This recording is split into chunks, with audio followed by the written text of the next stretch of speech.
새해에도 주님의 복 많이 누리십시오. 당신과 함께 있어 행복합니다. 할렐루야. 오늘은 2015년도 새해 첫 번째 주일입니다. 새해 맞이 예배 시간에도 말씀드렸지만 올해에는 새해를 시작하면서 나름대로 이렇게 마음에 다짐하신 것들 있잖아요. 그것들이 쉽게 무너지지 않기를 바랍니다. 이 한 해가 다 가도록 그 다짐들이 저와 여러분의 삶을 통해서 하나하나 현실이 되고 또 열매가 되기를 바랍니다. 그래서 하나님께서 남다르게 부어주시는 큰 복, 은혜 누리는 2015년이 되기를 주님의 이름으로 간절히 축원합니다. 오늘부터 저는 새로운 주제의 말씀을 전하려고 합니다. 그 주제는 주보에 소개해 놓은 대로 기쁨을 회복시켜 주소서입니다. 기쁨이라는 단어는 저뿐만 아니라 여러분도 또한 세상에 살고 있는 대다수의 사람들이 좋아하는 단어 가운데 하나입니다. 그런데 제가 이 주제에 이전보다 더 마음이 쏠리게 된 시기가 있었습니다. 그것은 지난 2014년도 마지막 금요 333 기도회를 준비할 때입니다. 그때 저는 기도회에 참석한 성도들에게 한 번쯤 말씀을 전하는 것으로 이 설교가 일단락 될 것이다 생각했었습니다. 그런 마음으로 설교를 준비했었고 또 기도회에 오신 성도들에게 힘써 말씀을 전했습니다. 그런데 말씀을 전하는 중에 이 주제가 그저 그날만이 아니라 이 다가오는 2015년도에 꼭 필요한 메시지구나 하는 생각을 하게 됐습니다. 그래서 결심했어요. 2015년이 시작되면 이 주제로 얼마간 동안 하나님의 말씀을 전해야지 하고 말입니다. 아마 여러분도 제가 왜 기쁨을 회복시켜 주소서라는 주제에 이렇게 마음에 감동을 받았는지 알 겁니다. 가장 우선시된 이유는 지난 2014년도 때문이지요. 그야말로 사람들이 다 똑같이 얘기하더라고요. 이구동성으로 하는 말, 생각하기도 싫다. 2014년도는 생각하기도 싫다. 그렇게 2014년도가 우리 사회 속에서 그리고 모든 국민들의 마음 속에서 기쁨을 빼앗아간 해였기 때문입니다. 작년 4월에 세월호 사고가 일어난 후에 우리 사회는 급격하게 한쪽으로 기울기 시작했습니다. 너무나 엄청난 사고가 일어났기 때문이기도 하지만 그 사고에 대처하는 대한민국 사회는 그야말로 많은 것을 처음부터 집어봐야 한다는 현실에 직면하게 되었습니다. 그렇게 시작된 기쁨 상실의 해였습니다. 그 뒤로 안전불감증을 해결해야 한다는 목소리는 매우 높아졌지만 사건과 사고는 하루가 멀다 하고 일어났습니다. 뉴스를 틀기만 하면 안전사고가 또 일어났다 하는 거 기억나시죠? 그 와중에 우리 사회는 이전보다 더 각박하기 짝이 없는 사회가 되고 말았습니다. 우리나라는 일찍부터 이웃이 사촌보다 낫다라는 속담이 있는 나라입니다. 가까이 사는 이웃이 먼 곳에 있는 친족보다 더 좋다는 뜻 아닙니까? 그런데 이제는 그 이웃이 두려움의 대상입니다. 저도 어렸을 때 길거리에서 어른을 보면 인사 잘해야 한다. 그렇게 가르침을 받고 자란 사람이에요. 그래서 동네에서 인사를 잘하면 자다가도 떡을 먹을 일이 생기곤 했었습니다. 그런데 요즘은 어떻습니까? 잘 모르는 사람에게는 아예 아는 척도 하지 말라 그렇게 가르칩니다. 지나가는 사람이 우리 아이에게 관심을 갖고 말을 건네면 수상한 사람 취급을 하고요. 아이들에게도 가르칩니다. 사람들을 경계해라. 조심해라. 잘못하면 큰일 난다. 그렇게 가르치는 것이 현실입니다. 서점가나 TV 광고에서는 계속해서 사람이 먼저입니다. 사람이 꽃보다 아름답습니다. 사람을 사랑해야 합니다. 라고 외치고 있지만 이러한 외침이 공허한 외침이 된 지 좀 됐습니다. 그러저러한 구호는 여전히 남아있지만 현실은 사람이 무시당하고 사람이 짓밟히고 사람이 가볍게 여겨지고 있습니다. 사랑이니 배려니 이해니 하는 말들이 자취를 감췄습니다. 그저 힘 있는 사람들에 의해 뭔가를 더 가진 사람들에 의해 사회적인 지위가 있다는 사람들에 의해 자기 의에 빠져있는 사람들에 의해 상대적으로 약한 사람들이 눌리고 밀리고 허덕이고 있습니다. 이러한 현실들을 생각하면서 제 안에 간절해진 기도 제목이 있습니다. 주여, 세상이 기쁨을 잃어버렸습니다. 2015년 새해에는 그 기쁨을 회복시켜 주시옵소서. 이러한 마음의 소원 때문에 준비한 말씀이에요. 오늘은 기쁨을 회복시켜 주셔서 첫 번째 시간인데요. 오늘은 바라보고 기뻐해주는 힘이 필요한 시대입니다. 라는 제목으로 하나님의 말씀을 전하도록 하겠습니다. 오늘은 첫 시간이기 때문에 단어 공부를 먼저 하는 것이 좋을 듯합니다. 여기서 우리가 해야 할 단어 공부는 오늘의 주제인 이 기쁨이라는 단어와 유사 단어인 재미라는 단어를 구분할 필요가 있다는 거예요. 두 단어가 그게 그거인 것 같지만 그렇지 않거든요. 쉬운 예를 하나 들어볼게요. 상가집에 갈 일이 있으시죠? 가보면 어른들이 시간이 가는 줄 모르고 집중하는, 아마 하나님께 예배드릴 때 그렇게 집중한다면 분명히 뭔가 일이 일어날 거예요. 그럴 정도로 집중하는 것이 한 가지 있습니다. 고스톱입니다. 문상을 가서 유가족들을 위로한답시고 앉아서 이 고스톱을 치기 시작하면 도끼자루가 썩는 줄 모르고 밤을 꼬박 새우곤 하지 않습니까? 며칠 전에 그 김정훈 교수라고 머리 파마하고 다니시는 분 있죠? 그분의 강의를 좀 볼 기회가 있었는데요. 요즘은 이 화투도 진화를 했더라고요. 저도 어려서 화투장 가지고 놀았던 기억이 있는데 최근에는 고스톱도 동물 고스톱이라는 게 나왔더라고요. 이게 뭔가 하고 그 강의가 끝나고 나서 이렇게 찾아보니까 대구에 있는 어떤 사람이 이걸 시작했대요. 그래서 지금은 많은 사람들이 즐겨서 하는 고스톱이라는데 고스톱 자체의 룰은 그대로 존재합니다. 그런데 화투장에 보면 그림이 그려져 있잖아요. 그 그림이 그려져 있는 것 중에 동물이 있는 그림들이 있는데 그 동물의 숫자가 합해서 5를 넘으면 상대방이 이제 더 돈을 얹어준다는 거예요.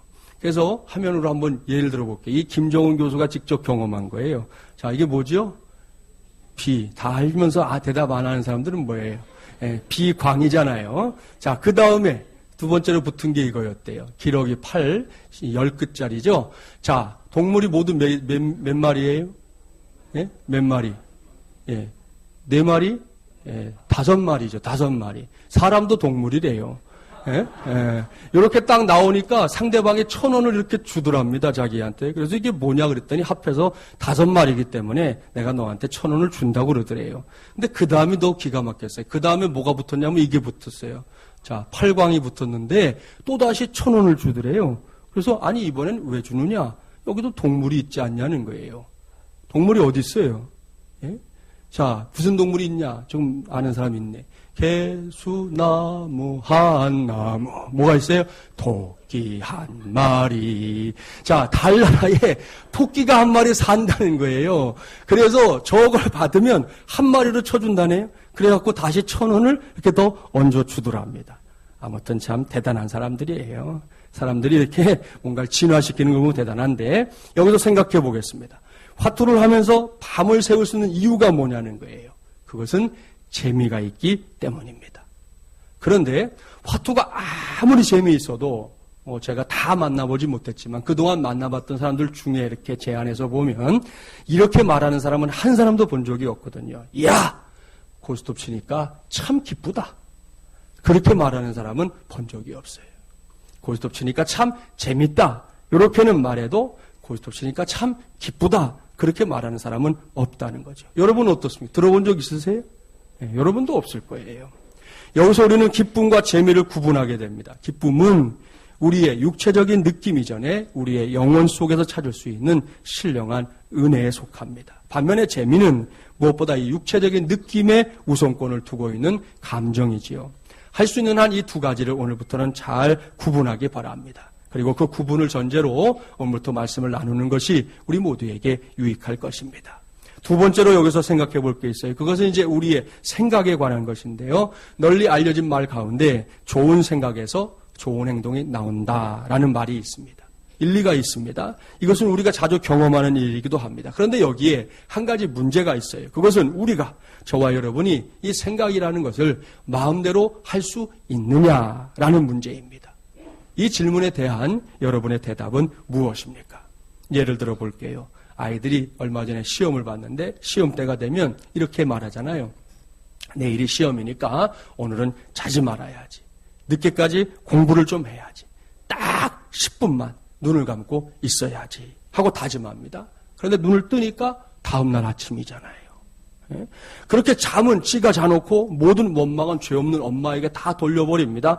왜 깨우지 않았느냐? 왜 들여다보지 않았느냐? 아침밥도 먹지 않고 잔뜩 볼멘 소리로 투덜거리다가 학교를 가는 아이들 종종 있지 않습니까? 반면에 불면증으로 고생하는 사람들은 또 어떻습니까? 매일 밤 다짐합니다. 자야지. 자야지. 오늘 밤도 안 자면 큰일 나. 자야지. 근데 잘 안 되죠. 그래도 되지 않으면 뭘 하는지 아시죠? 우리나라 사람들이 잘하는 거. 양 1마리, 양 2마리. 숫자를 세기 시작합니다. 거꾸로 세는 분들도 있어요. 100부터. 그런데 여기서 팁 하나. 잠이 오지 않을 때 이 양을 세는 것은 원래 서양에서 시작됐다고 그러잖아요. 여러분 영어로 잠을 sleep이라고 하는데 그거 가장 비슷한 발음을 내는 게 이 양, 이 sheep이거든요. 그러니까 sheep이라는 단어를 반복해서 들으면 이 sleep이라는 단어로 자꾸 듣게 돼서 잠이 오게 된다는 거거든요. 그러니까 그 서양 사람들이 양 1마리, 2마리 하는 건 괜찮은데 우리나라는 아무리 양 1마리, 양 2마리 해도 잠이 안 와요. 왜냐하면 양하고 잠은 아무 관계가 없거든. 우리나라 사람들은 뭘 해야 되느냐? 잠자리 1마리, 잠자리 2마리, 잠자리 3마리, 그래야 잠이 온다고 그래요. 보십시오. 여러분, 아무튼 양을 세든 잠자리를 세든 어떻게든 자야지 하지만 결론은 무엇입니까? 더 잠이 안 온다는 거죠. 결국은 하얀 밤을 까맣게 여러분 지새우는 그런 일들이 생겨지게 되는 것입니다. 보십시오. 사람의 생각이라는 것이 이렇게 마음대로 되는 것이 아닙니다. 그렇다면 어떻게 해야 좋은 생각을 가질 수 있는 것입니까? 이제는 성경으로 들어가 봅니다. 얼마 전에 우리는 아기 예수님의 탄생을 기뻐하고 축하하는 성탄절을 보냈습니다. 2000년 전에 베들레헴 말구 위에 오신 예수님입니다. 그렇게 세상에 오신 예수님께서 30 즈음에 본격적으로 공생애를 시작하셨는데요. 그 생생한 기록이 사복음서에 기록되어 있습니다.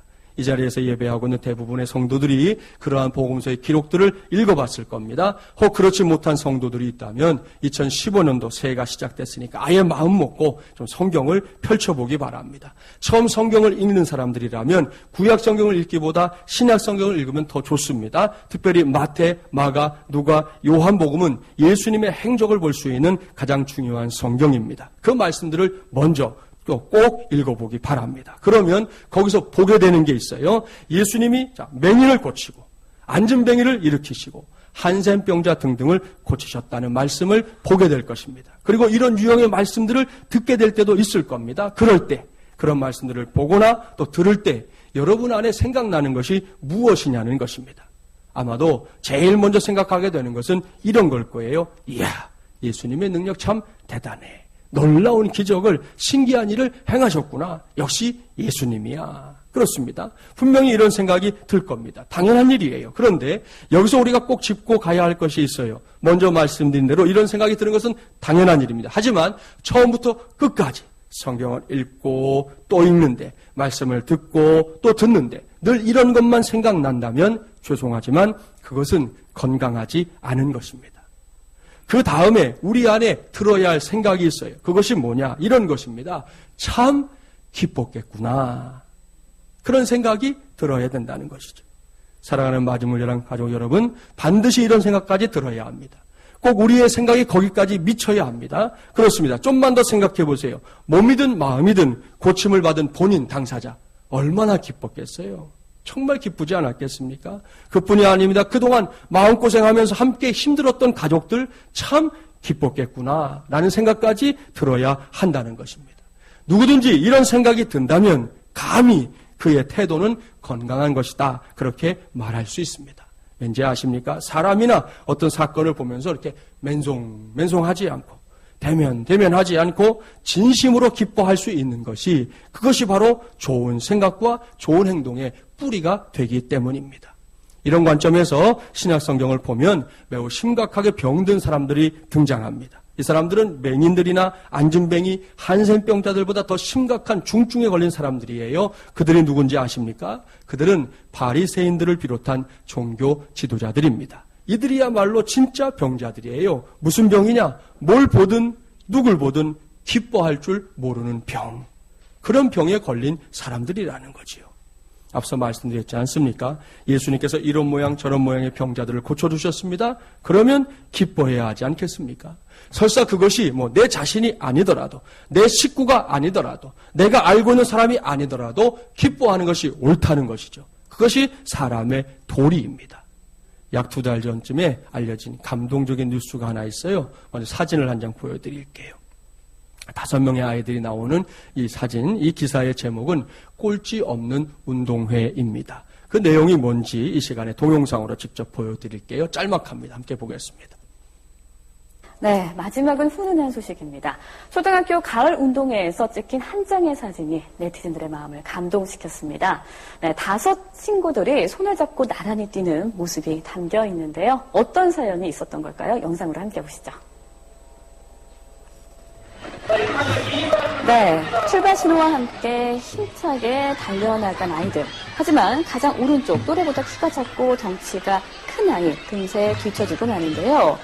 그렇게 점점 멀어지는가 싶었는데 앞서간 아이들 갑자기 멈춰섭니다. 그러곤 뒤처진 친구를 기다려주고 결국 이 아이들 손을 잡고 함께 결승선에 들어왔습니다.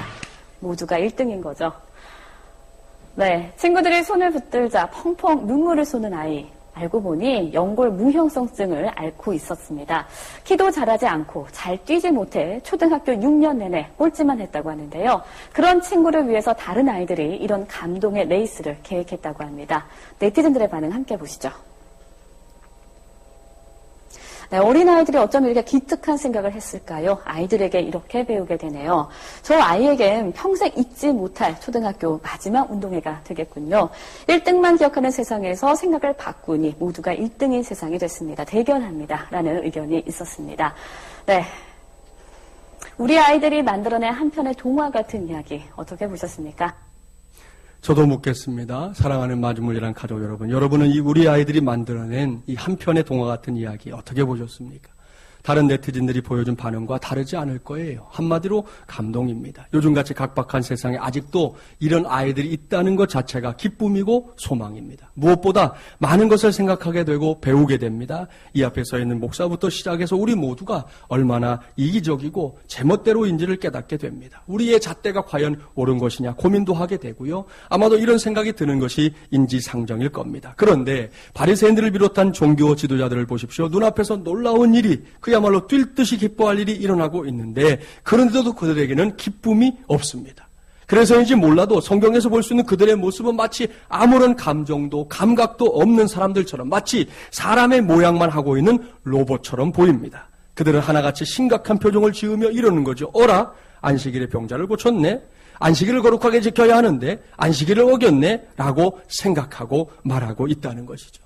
이런 태도가 사람을 병든 생각으로 나아가서 병든 행동으로 이끈다는 것입니다. 안타까운 일이에요.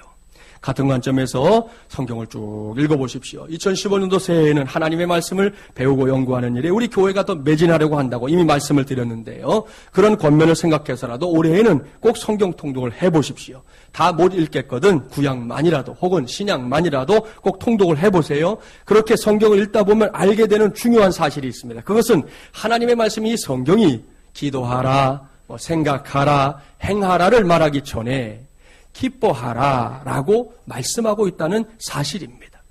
오늘 주신 말씀이 대표적인 말씀이에요. 본문 빌립보서 4장 4절 함께 봉독해 볼까요? 함께 봉독합니다. 주 안에서 항상 기뻐하라. 내가 다시 말하노니 기뻐하라. 아멘. 빌립보서에 대해 들어본 적이 있을 겁니다. 먼저 빌립보서의 수신자인 빌립보 교회를 생각해 보십시오. 사도 바울이 제2차 전도 여행 때에 전과 다른 체험을 하게 됩니다. 본인의 생각으로는 1차 전도 여행 때 복음을 전했던 그 소아시아 지역에서 한 번 더 복음을 전하는 것이 효과적이라고 생각했습니다. 그러면 그야말로 이 복음의 시너지가 일어날 것 같았거든요. 그런데 이것은 어디까지나 바울의 생각이지 하나님의 생각은 아니었습니다. 결국 드로아라는 도시에 들어갔을 때 성령께서 마게도냐 사람이 와서 도와달라는 환상을 보게 하십니다. 그때 바울은 내가 가야 할 곳이 소아시아가 아니라 저 바다 건너 마게도냐구나. 오늘로 말하면 유럽이구나 알게 됩니다. 이런 과정을 거쳐 바울이 마게도냐에 이제 첫걸음을 들이게 되는데 그 첫 성이 바로 빌립보 성이었습니다. 그 성에서 바울은 자색 옷감 장사를 하는 여자 사업가 루디아를 만나게 됩니다. 그녀의 집이 빌립보 교회가 됩니다. 그뿐이 아닙니다. 귀신 들려 점을 쳐주던 여종을 예수 그리스도의 이름으로 고쳐주는 사건이 이유가 돼서 온몸에 매를 맞고 감옥에 갇힙니다. 그 와중에 하나님께서 감옥의 문을 활짝 열어주시는 기적도 체험하게 됩니다.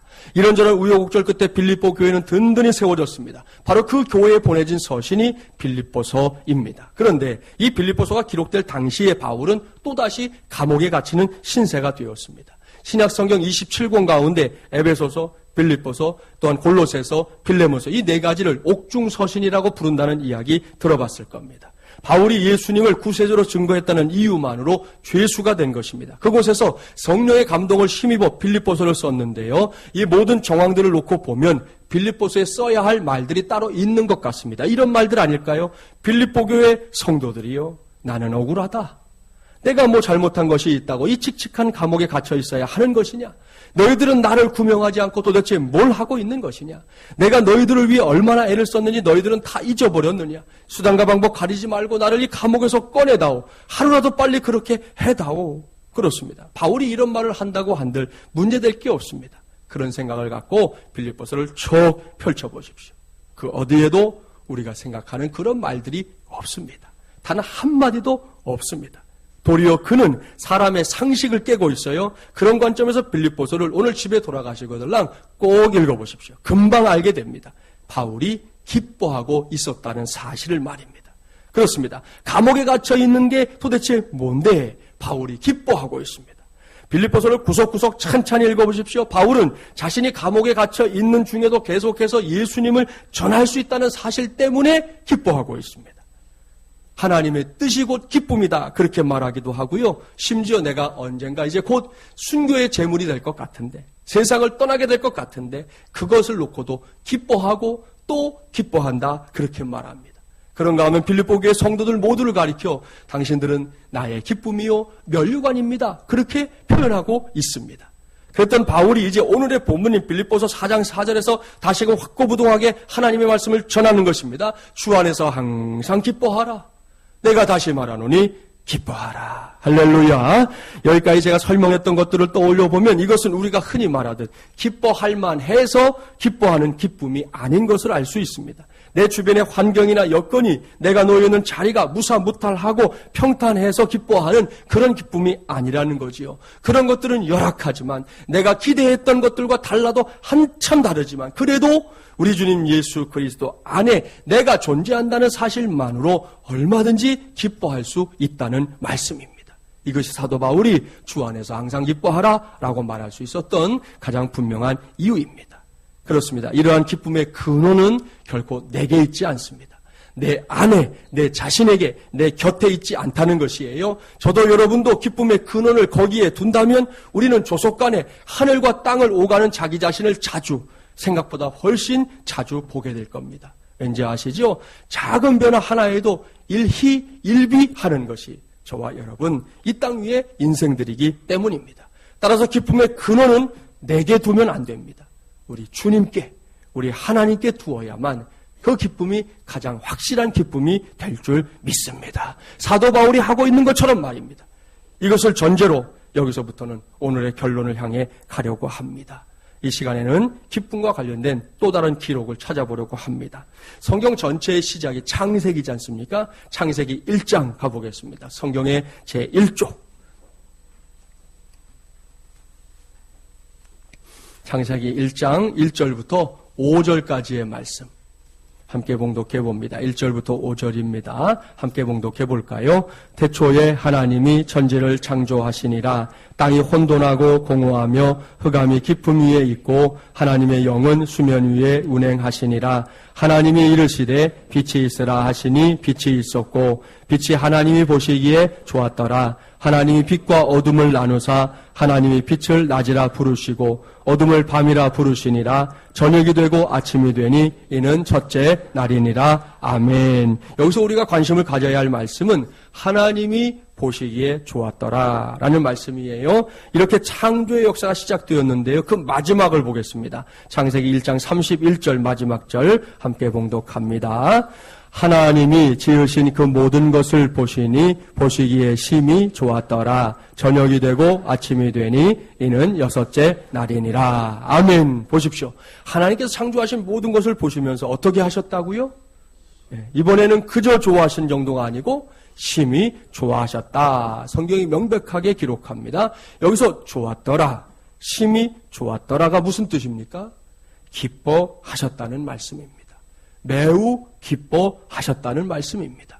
이러한 사실과 함께 우리가 여기서 꽉 붙잡아야 할 사실이 있어요. 그것은 그 기쁨의 이유가 무엇이냐는 겁니다. 하나님 안에 그 이유가 있습니까? 아니죠. 하나님 밖에 그 이유가 있습니다. 성경을 정확하게 봐야 합니다. 하나님이 보시기에 좋았더라. 하나님이 보시기에 심히 좋았더라. 사랑하는 마중물예랑 가족 여러분, 이것이 성경의 기록입니다. 그리고 이것이 능력입니다. 대상을 바라보고 기뻐하는 것, 그것이 능력이라는 말씀이에요. 그렇습니다. 우리는 종종 내가 꼭 뭔가를 해야만 기뻐할 수 있다고 생각합니다. 이러한 생각이 바닥에 깔려있기 때문에 어떤 일을 하고 나면 그것이 불필요한 우월감이 되어서 고개가 뻣뻣해지는 경우가 있는가 하면, 정작 그 일을 못하면 그때부터는 마치 죄인처럼 고개도 들지 못하고 눈도 마주치지 못하는 그런 경우들이 왕왕 있습니다. 그런데요, 세상에는 그렇게 둘 중에 한 가지의 선택만 있는 것이 아닙니다. 제3의 길도 있습니다. 그것은 꼭 어떤 일을 못하더라도 기뻐해 주는 것은 얼마든지 할 수 있다는 것입니다. 이것만으로도 나 아닌 다른 사람들에게 큰 도움이 됩니다. 개체가 아닌 전체에 커다란 유익을 주고 힘을 주게 되는 것을 경험할 때가 왕왕 있다는 것이죠. 제가 부목사로 사역했던 교회에서 지난 2005년도에 인도네시아 그 일대에 쓰나미 피해가 있었잖아요. 그 피해를 돕기 위해 긴급 구호팀을 보냈던 적이 있었습니다. 그 참담한 상황을 보고 교회가 가만히 있을 수 없었던 것이죠. 교회에서 이제 광고를 했어요. 동행이 가능한 사람들이 이제 모이게 됐습니다. 당장 의료진들이 구성이 되었어요. 그들을 도울 교인들이 속속 모여들었습니다. 그때 이렇게 그 일에 팔을 걷어붙인 사람들이 있었지만, 그렇다고 해서 그런 마음을 갖고 있는 사람들 모두가 인도네시아까지 가는 것은 아니었습니다. 성도들마다 상황이 다르잖아요. 시간적인 어려움이 있는 성도들이 있는가 하면 또 재정적인 어려움이 있는 성도들도 있었습니다. 그때 제가 목격했던 것이 있어요. 다 그곳으로 가진 못했지만 정작 본인은 가지 못해서 아쉬워했지만, 그럼에도 불구하고 교회가 그런 사역을 하는 것을 진심으로 기뻐해주는 많은 사람들을 봤습니다.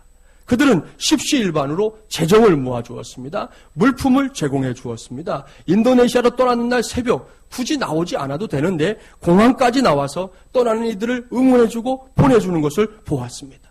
몸은 함께 가지 못했지만 이 마음만큼은 모두가 그곳으로 갔던 것이죠. 얼마나 귀한 일입니까? 여러분, 그거 아십니까? 교회 안에 여전히 이렇게 하는 사람들이 있기 때문에 때마다 뭔가 일이 된다는 사실 말입니다. 교회 안에는 여러 가지 사정으로 새벽 기도를 못하는 사람들도 있잖아요. 그러면 새벽 기도회를 없애야 할까요? 실제로 우리 주변에 보면 교회들 가운데 새벽 기도회 시간에 불이 꺼져 있는 교회들도 있거든요. 그런 교회들처럼 우리 교회도 새벽 기도회를 없애면 모두가 마음이 편해질까요? 그렇지 않을 겁니다. 목사 혼자의 생각인지 모르겠지만 그래도 교회 안에는 내가 새벽 기도를 참석하지 못해도 교회가 새벽 기도를 한다는 것 때문에 기뻐하는 사람들이 여전히 많다고 생각합니다. 이것은 근거 없는 자신감이 아니고 근거 있는 자신감이에요. 확실한 이유를 대볼까요? 평상시 새벽에는 어려워도, 어제 새벽에 우리가 올해 첫 온가족 새벽 기도회였는데요. 어제 새벽처럼 온가족 새벽 기도회나 특세 때가 되면 그래도 새벽을 함께 깨우겠다고 눈을 부비며 달려오는 성도들. 먼 거리에 있지만 그거 상관하지 않고 달려오는 성도들이 우리 교회 안에는 여전히 많기 때문입니다. 이런 사람들이 있기 때문에 교회가 되는 것이죠. 이러한 사실은 아브라함의 삶을 통해서도 확인이 됩니다. 흔히 사람들이 아브라함을 믿음의 사람이라고 부르는데요. 그렇다면 아브라함이 가졌던 믿음의 본질이 뭘까요? 신약 성경이 그것을 가르쳐 줍니다. 요한복음 8장 56절 한 곳 찾겠습니다. 신약 160쪽.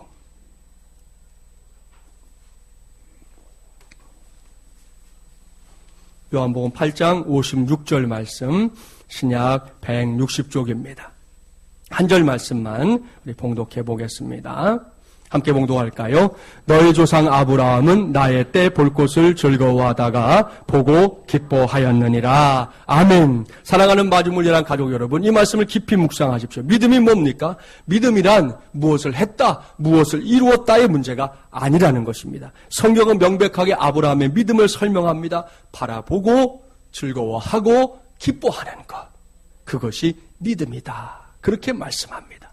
이건 예수님이 직접 하신 말씀이잖아요. 그러니까 아브라함이 자기의 당대에는 메시아를 만나지 못했어요. 그러나 장차 올 메시아를 미리 바라보면서 기뻐했다고 말씀하고 있습니다. 그렇게 바라보고 그것 때문에 즐거워하고 기뻐할 수 있는 것. 이것이 오늘 우리가 붙잡아야 할 믿음이라는 것입니다. 그렇기 때문에 여기서 한 가지를 생각해야겠죠. 앞서 바리새인들에 대해 말씀을 드렸지만 하나님을 믿으면서도 어떤 것도 기뻐하지 않는 사람들이 있습니다. 예를 들어 볼게요. 어떤 교회가 부흥했다 하는 말을 듣습니다. 그러면 이거 기뻐할 일이잖아요. 그런데 하는 말이 뭐냐? 수평이동이잖아. 그렇게 말합니다. 이런 생각을 갖고 있으니 기뻐할 수가 없는 것이죠. 그 속을 잘 알지도 못하잖아요. 자세히 알아보지도 않았잖아요. 가장 나쁜 가능성만을 상상하는 것입니다. 안타까운 일이죠. 이런 사람들은 무엇보다 그리고 우선적으로 불신자들이 많이 돌아온 거래 그렇게 말을 해줘도 기뻐하지 못합니다. 이번에는 뭐라고 말하느냐? 곧 낙심할 건데 뭐. 처음에는 다 그렇게 잘 되는 것처럼 보이는 거야. 그렇게 말해버린다는 것이죠. 참으로 안타까운 일이에요. 이렇게 매사에 기뻐할 수 없다면 그 어떤 것도 내가 바라보는 것에서 기쁨을 느낄 수 없다면 그것은 그 속사람이 병든 증거가 됩니다. 이런 경우에는 장점조차도 단점이 되는 경우가 왕왕 있어요. 제가 두 사람이 동갑인 이 40대 부부를 알고 있는데 이 남편이 막 하소연합니다. 왜냐? 부부가 살다 보면 싸울 때 있잖아요. 이 부부 싸움을 할 때가 있는데 그럴 때 되면 아내가 남편에게 꼭 들이대는 게 하나 있다는 거예요. 아내가 하는 말이 뭐냐? 당신 학력고사 몇 점 맞았어? 그런다는 거예요. 학력고사가 뭔지 아시죠? 우리 어린 친구들은 잘 모를 거예요. 요즘으로 말하면 수능이잖아요, 수능. 1982년부터 1993년까지 치러졌던 대입시험 제도인데, 저도 그 세대에 속하거든요. 아무튼 이 아내는 학창시절에 남편보다 공부를 더 잘했던 모양이에요. 그래서 학력고사 점수를 무려 30점이나 더 많이 맞았어요. 단순하게 내용으로만 보면 좋은 일이죠. 기뻐할 일 아닙니까? 그런데 그것이 남편에게는 막 평생의 짐이 되는. 오죽하면 남편이 찌긋찌긋해 하면서 학력고사 꼭 다시 한번 보면 좋겠다고 말하는데 뭐 기회가 돼야지요. 그뿐이 아닙니다. 주변 사람들에게 말하고 다니는 거예요. 당신보다 공부 잘하는 여자랑은 절대로 결혼하지 마. 평생 후에 그렇게 말하고 다닌다고 하니 참 안타까운 일이잖아요. 사랑하는 마지못이란 가족 여러분 보십시오. 분명히 장점입니다. 그런데 그 장점이 기쁨이 되지 못하고 있다는 거죠. 그렇습니다. 무엇이 되었든 그것을 기뻐할 수 없다면 그야말로 어떤 것도 우리에게 복이 되지 못합니다. 이제 말씀을 마무리합니다. 지난 한 해 동안 말씀드린 대로 정말 힘들었습니다. 거기에는 남녀노소의 구별이 없습니다. 나라 전체가 그 힘겨움을 느꼈던 한 해였습니다. 그러다 보니 사람들의 마음에도 그늘이 졌어요. 그것도 적당한 그늘이면 괜찮은데 심각한 그늘이 졌어요. 우울함 투성이고 답답함 투성이고 분노 투성입니다. 어제도 또 묻지마 살인이 있었잖아요. 뭐 대상이 없는 거예요. 이유가 없는 거예요. 어떤 경우에는 자기 자신이 그렇게 그늘져 있는 상태라는 것조차 모르고 있습니다. 나 아닌 남은 다 보는데 아는데 정작 자기 자신은 보질 못하는 것이죠. 이런 상태로 이제 막 시작된 2015년도 새해를 살면 안 됩니다. 올해도 그렇게 살게 된다면 우리는 더 깊은 중병에 걸리고 말 것입니다. 단 하루도 빠짐없이 한숨을 내쉬며 살게 될 것입니다. 지치고 기운 빠진 폐잔병들이 늘어나게 될 것입니다. 그래서는 안 되지 않겠습니까? 그래서 오늘부터 저는 기쁨을 회복시켜 주소서라는 주제의 말씀을 전하려고 하는 것입니다. 그 첫 시간인 오늘 지금 우리 모두가 살고 있는 이 시대가 바라보고 기뻐해 주는 힘이 꼭 필요한 시대라는 사실 기억하기 바랍니다. 어차피 우리 혼자 사는 거 아니죠. 함께 사는 겁니다. 서로서로 힘을 북돋아가며 살아야만 살아낼 수 있는 시대라는 것을 기억해야 합니다. 이를 명심하고 2015년도 새해에는 우리 모두가 주님을 바라보면서 기뻐하는 것을 나의 진정한 영적인 힘으로 삼는 하나님의 종들이 되시기를 바랍니다. 또한 저와 여러분, 여러분과 여러분이 서로 바라보면서 기뻐하는 것을 힘으로 진정한 능력으로 삼게 되기를 바랍니다. 바로 그 힘으로 그 능력으로 2015년도에 새로운 역사를 써나가는 우리 모두가 되기를, 우리 교회가 되기를 주님의 이름으로 간절히 축원합니다. 기도합시다.